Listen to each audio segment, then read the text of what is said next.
Bonsoir à toutes et à tous.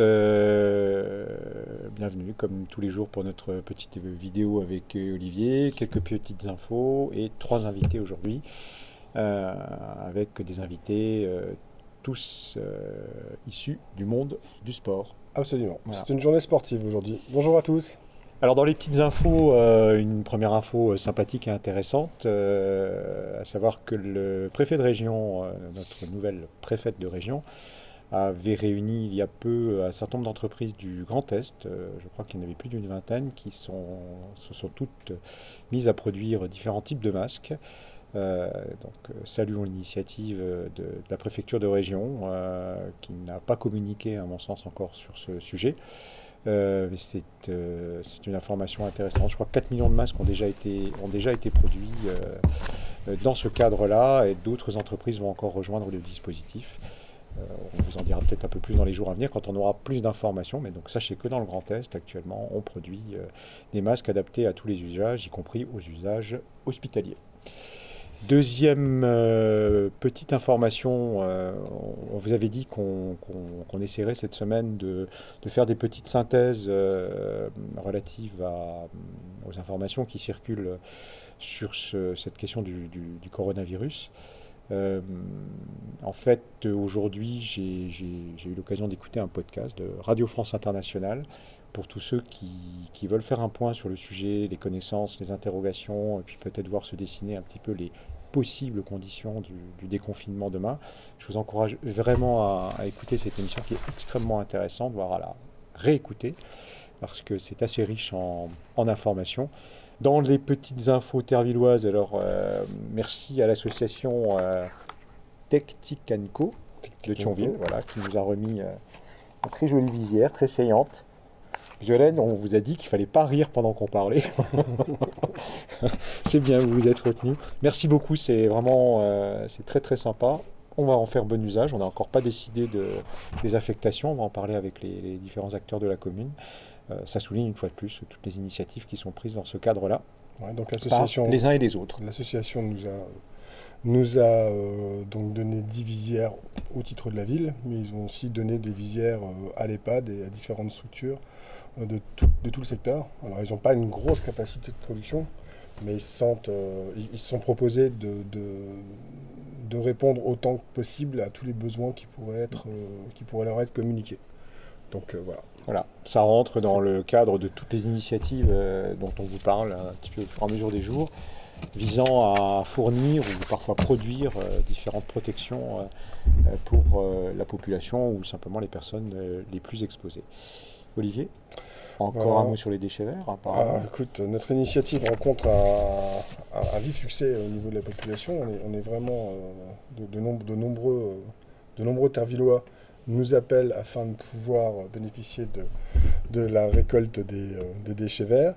Notre initiative a été reprise à la fois par la communauté d'agglomération de Thionville, qui l'a lancée également, et également par la ville de Fleuranges, qui se propose d'organiser une collecte à l'identique de la nôtre. EHPAD, Olivier. L'EHPAD, alors lors de son intervention à la télévision dimanche soir, le Premier ministre a donné une information concernant les résidents des EHPAD et notamment la possibilité pour les familles de pouvoir rendre visite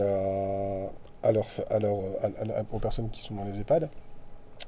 Alors comment cela est très encadré et à la fois sous la responsabilité de la directrice. Sachez que depuis quelques jours, la directrice organise, quand on téléphone, des visites, parce qu'il fait beau, vers l'extérieur, à l'arrière du bâtiment. Et ça fonctionne très bien. Personnellement, j'en ai fait l'expérience et ça se passe vraiment très bien. Et je pense que ça fait du bien à tout le monde, quoi. Ouais, ce que tu m'as dit. Donc voilà, c'est une initiative, encore une fois, qui est à saluer. Et j'espère que le temps permettra que ça puisse continuer dans les meilleures conditions. Voilà, donc maintenant nous allons recevoir, si tu veux bien, 3 invités importants, à savoir 3 présidents d'associations importantes de Terville. Tout d'abord, Violaine Carbonara, qui est présidente du TEFOC Tennis de Table. Bonsoir Violaine. Bonsoir. Bonsoir Violaine. Ça va bien? Le confinement se passe bien? Oui, ça va. Alors vous nous disiez que, ceci dit, vous étiez infirmière. Vous n'êtes pas véritablement confiné puisque vous êtes active à l'hôpital à Thionville. C'est ça, oui. C'est un demi-confinement pour moi et mon compagnon. On est tous les deux infirmiers à l'hôpital Bel-Air. Mais bon, hein, on fait ce qu'il faut et ça se passe plutôt bien quand même. En tout cas, merci à vous et à vous tous, hein, à vous toutes et tous. Au nom de la municipalité, voilà, on est donc très heureux de vous accueillir, mais au titre de vos activités associatives. Donc, Oui. Moi, ce qui m'intéresserait de savoir, c'est est-ce que, en tant que président de l'association, vous avez immédiatement compris les implications du confinement? Ça fait maintenant depuis le 8 ou 10 mars qu'on a complètement arrêté nos activités. Au tout départ, on espérait vraiment pouvoir reprendre, je sais pas, dans les 3 semaines, un mois. Je crois qu'on s'imaginait pas que la crise sanitaire était aussi énorme. Mais bon, voilà. Depuis, on n'a pas pu reprendre. Et toutes les compétitions de la seconde phase ont été annulées. Et La quelles sont saison les est finie conséquences maintenant, du coup. Et du coup, vu que la saison est terminée, quelles sont les conséquences directes par rapport aux différentes équipes de votre club? Ben, du coup, pour le championnat par équipe, ils ont décidé que c'était une seconde phase blanche. Il y aura ni montée ni descente. On a 10 équipes de championnat en tout. On espérait quand même 5 montées. Et bon, ben, on attendra la saison prochaine pour pouvoir réaliser ça. Ouais, 5 montées, c'est C'est énorme. 5 montées sur 10. Oui, Ouais, ça c'est va être beaucoup. beaucoup. On Ça est va surtout être déçus pour notre équipe première. On a 3 très très bons jeunes qui sont vraiment en forte progression, accompagnés d'un adulte, et on espérait vraiment qu'ils pourraient monter en section supérieure. Bon, ce n'est que partie remise. Vous avez gardé via votre forum un lien actif entre tous vos adhérents. On essaye, oui, oui, on essaye de garder le contact. On s'envoie quelques mails aussi pour prendre des nouvelles les uns des autres. Mais c'est vrai que la raquette commence à nous manquer un peu. Et alors, quand on est passionné comme vous d'un sport comme le tennis de table, euh, est-ce qu'on arrive à ne plus jouer au tennis de table? J'imagine que Oh, vous ça, avez je une table à crois la pas. maison. Vous avez une table à la Nous, maison? on n'a pas la chance d'avoir une table à la maison, mais on a un petit extérieur et une grande table de salle à manger. Alors, à plusieurs reprises, on a mis les paquets de riz et les paquets de pâtes en plein milieu. Et puis, on s'est mis à jouer comme ça avec mon compagnon. Et puis, il y a pas mal de petits défis qui se font sur Facebook, des concours de jonglage, des concours, celui qui fait le plus d'échanges possible, tout ça. Donc, on garde un petit peu le lien comme ça aussi. Ok. Bah écoutez, bon courage pour la suite, hein. Vous savez que vous pouvez compter sur la municipalité pour tout ce qui va venir à l'avenir sur notamment le déconfinement. Merci beaucoup Merci beaucoup. de votre visite. Et Bah, puis, je vous en prie. passez une très bonne soirée. À très bientôt. Au revoir tout Bon le monde. courage. Au revoir, revoir. merci. Au Et donc revoir. maintenant, on dit au revoir à Violaine et on va pouvoir accueillir le nouvel invité, à savoir François Vitali, le président du football club de Terville. Bonjour François, Bonjour François. donc président du Bonjour. club de foot de Terville. Bienvenue. Bonjour. On a un petit peu papoté, donc on sait que vous êtes tous actifs dans la famille. Exactement. Que ça télétravaille, ça télétravaille sévère. Oui, même plus qu'il ne faudrait. Donc là, les horaires sont extensibles. Je regarde l'horloge, pour ça que je lève les yeux. Normalement, à 5 heures, elle a fini, mais bon. Les horaires de travail sont très larges.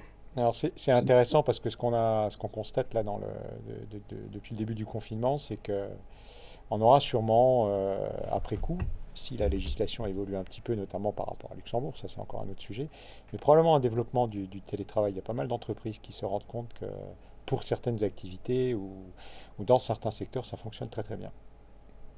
Comme je disais à mon épouse, ce qui était impossible avant devient possible aujourd'hui. Exactement. Comment, en tant que président, comment vous avez appréhendé le confinement? Ben, de façon bizarre, on l'a senti venir, hein. Toutes les mesures qui ont été prises au préalable par la Ligue de Lorraine, c'est entrevoir le confinement et puis l'arrêt des compétitions. Donc c'est un peu compliqué. Il y avait la vie avant et la vie après, c'est ce que je discutais avec certains de ça. Je vois mal comment reprendre tout ce qui est compétition. même à la rentrée. Ça va, vous arrivez à garder le contact avec vos adhérents? Mais c'est compliqué de garder les contacts, parce qu'avant les contacts c'était plus quand on se croisait au stade, durant les compétitions. Là on est tous confinés, on est tous dans la petite... Enfin on se réinvente une vie, moi je dirais, parce qu'il faut s'organiser différemment, à tout point de vue. Et le foot, je dis pas, il est devenu secondaire depuis... Enfin oui, il faut le dire, il est devenu secondaire depuis quelques temps. Je veux dire, on est en attente de tellement de choses du point de vue de la Fédé, qu'on garde des contacts, mais ils sont très morcelés. Je veux dire, on a fait une croix sur tout ce qui est compétition, et là, on est même en train de se demander comment préparer la saison prochaine. Reste à définir au jour d'aujourd'hui qui va monter et qui va descendre. Dans tous les cas de figure, on va être impacté. On aura des larmes d'un côté et de la joie peut-être de l'autre, parce que l'équipe première masculine est dernière au classement, donc elle risque de descendre, malheureusement. Si l'équipe féminine première peut monter si qui est en discussion actuellement se réalise. La Fédération française a demandé justement à donner des directives que les ligues, maintenant Grand Est en l'occurrence pour nous, va devoir appliquer, c'est-à-dire qu'il y ait à minima une montée et à minima une descente dans chaque catégorie. Donc si vraiment c'est voté et appliqué, l'équipe masculine descendrait et puis l'équipe féminine accéderait à la division supérieure. Merci M. Vitali de votre visite.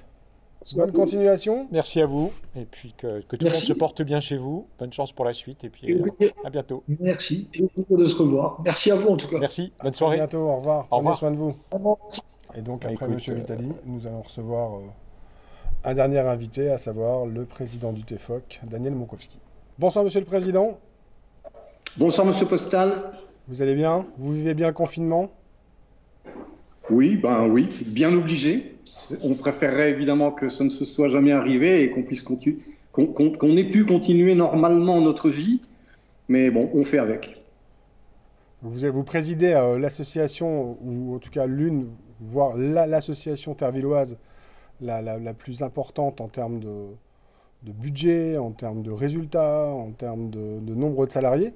Moi, ce qui m'intéresserait de savoir, c'est comment vos salariés, vos joueuses, vivent le confinement. Tout le monde est confiné. Les étrangères, les joueuses étrangères, on les a autorisées à rentrer dans leur pays très très rapidement. Dès que le confinement s'annonçait, on les a autorisées à rentrer chez elles.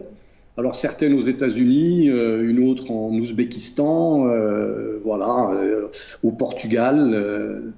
Et nos salariés administratifs sont ici, sont chez eux, confinés, ainsi que les joueuses du coin d'ailleurs. Paulina Pitou habite Terville, elle est confinée à Terville. Mariam Sidibé qui habite le Conac-Arayange est confinée chez elle. Voilà, Margot est à Narbonne, dans sa famille, donc il n'y a aucun problème. Tout le monde, on a des nouvelles de toutes ces joueuses-là. D'ailleurs, si les amis du TEFOC veulent éventuellement avoir des nouvelles de ces joueuses, en allant sur le site tfoc.fr ou sur notre Facebook, il y a une vidéo qui a été mise en ligne où justement on revoit toutes nos joueuses qui nous parlent de leur confinement qui apparemment se passe bien. Et comme la plupart des sportifs de haut niveau, elles continuent leur entraînement quotidien de chez elles? Oui, c'est une obligation. Je disais oui, c'est une obligation de continuer à s'entraîner. On sait très bien que cette saison ne reprendra plus. Mais comme tout sportif, elle reprendra sans doute au début de la saison suivante, c'est-à-dire au 15 août. Et il faut que les joueuses, quand elles reviennent, soit dans notre club, soit ailleurs, il faut qu'à partir du moment où les championnats reprennent, les entraînements reprennent, il faut qu'elles soient en bonne condition physique et l'entretien est obligatoire. Évidemment, il n'est pas aussi intensif qu'en période de compétition, où là, on s'entraîne 2 fois par jour. Là, chez elles font de l'entretien physique. Notre équipe professionnelle n'avait plus rien à gagner. C'est vrai, il restait 2 journées encore de championnat. On terminera 10e de ce championnat. On avait déjà assuré, on obtient donc le maintien, ce qui était l'objectif. Et le grand regret, c'est pour notre équipe des moins de 20 ans. Notre équipe des moins de 20 ans qui, engagée en Coupe de France, avait passé les 7 premiers tours. Il ne restait plus que 4 équipes dans toute la France, 4 équipes invaincues, dont la nôtre. Et avec notre équipe des moins de 20 ans, l'objectif était d'aller en finale et, pourquoi pas, de gagner le titre de champion de France des moins de 20 ans. Donc là aussi, c'est malheureusement l'arrêt des championnats nous empêchera peut-être de décrocher ce titre auquel on rêvait. Ouais, c'est dommage, mais c'est pas grave. Je suis sûr que ce n'est que partie remise, parce que dès l'année prochaine, vous allez pouvoir briller, notamment dans le nouveau centre des sports, qui aura le plaisir d'accueillir l'ensemble des compétitions de votre association. Notamment de l'équipe 1. Et évidemment, tous nos licenciés, parce que le TFOC, ça n'est pas que l'équipe professionnelle, tous nos licenciés sont en manque de volley-ball. Et cette saison qui s'est arrêtée relativement brutalement, personne n'a pu faire la fête qu'on fait habituellement à la fin de chaque saison, se donner rendez-vous pour la saison suivante. Le plaisir de se retrouver 2 fois, 3 fois par semaine lors des entraînements, retrouver les amis, les copains, les copines de l'équipe. Voilà, tout ça, ça a dû s'arrêter brutalement et moi, je suis quand même relativement triste pour tous nos licenciés, tous nos adhérents qui sont dans l'attente d'une reprise. Je pense que ça risque d'être difficile, même si les championnats sont arrêtés définitivement. Je pense que ça risque d'être difficile qu'avant le 30 juin, on puisse reprendre éventuellement le chemin des gymnases pour ne serait-ce que s'entraîner. Voilà Daniel, écoutez, merci beaucoup d'être venu nous voir. Merci à vous, ça m'a fait plaisir vraiment. Ça fait plaisir de vous voir et puis j'espère qu'on aura l'occasion de se rencontrer très rapidement dans des conditions plus directes et que nous pourrons continuer à travailler comme nous l'avons toujours fait. Parfait, j'attends ça vraiment avec impatience. Moi également. Merci beaucoup Daniel, très bonne soirée à vous et prenez soin de vous. Voilà. Bonne soirée à tous. Merci de votre attention, prenez soin de vous et à demain. Au revoir. À demain.